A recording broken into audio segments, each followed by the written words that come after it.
Kung tibay man sa nasa karantahan, di syempre mapahuri dyan ang mga Bicolano.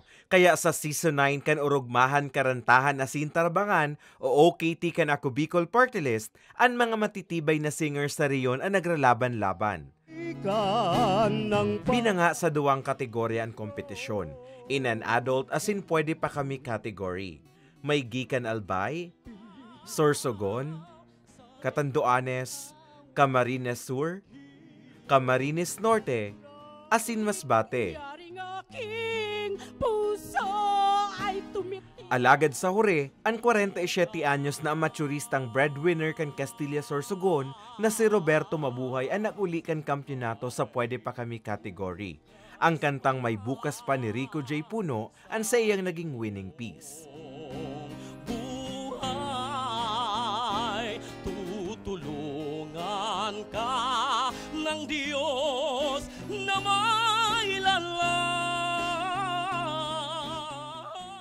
sa inyong lahat po na nagsuporta, sa mga judges at lahat na po na mga pamilya ko na kasama ko ngayon. At sa inyong lahat-lahat na po, especially kay God, thank you po sa panalo po ngayon na champion. Thank you po. Malaking may bibili na po ng bigas para sa amin pamilya po.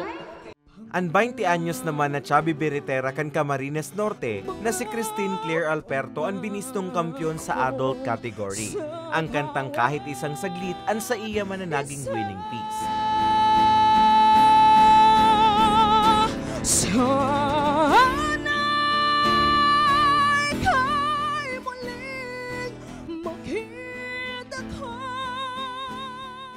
Ayan, sobrang saya ko po. Maraming salamat po pala sa Ako Bicol Party List at dahil may patimpalak po na ganito, urugmahan karantahan asin tarabangan at maraming salamat po kay Congressman Zaldico dahil binigyan po kami ng ganitong opportunity. Maraming salamat po.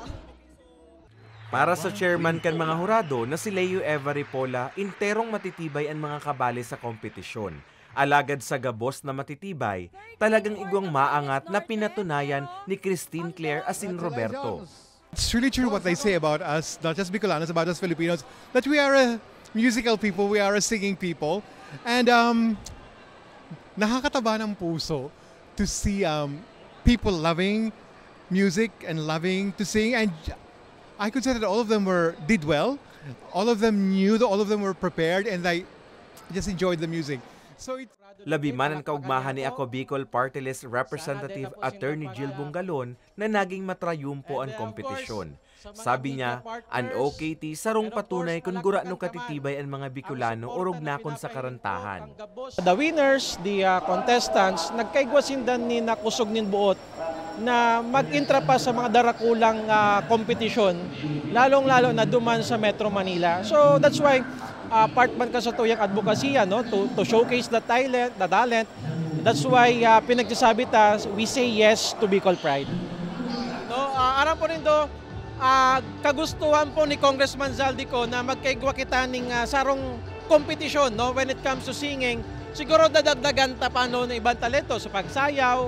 Ito pang mga local artist naman, tatawan taman ng oportunidad. So probably baka next year. Mientras tanto, sa Pwede Pa Kami category, binistong first runner-up ang Camarines Sur contender na nag-uli nin 15,000 pesos.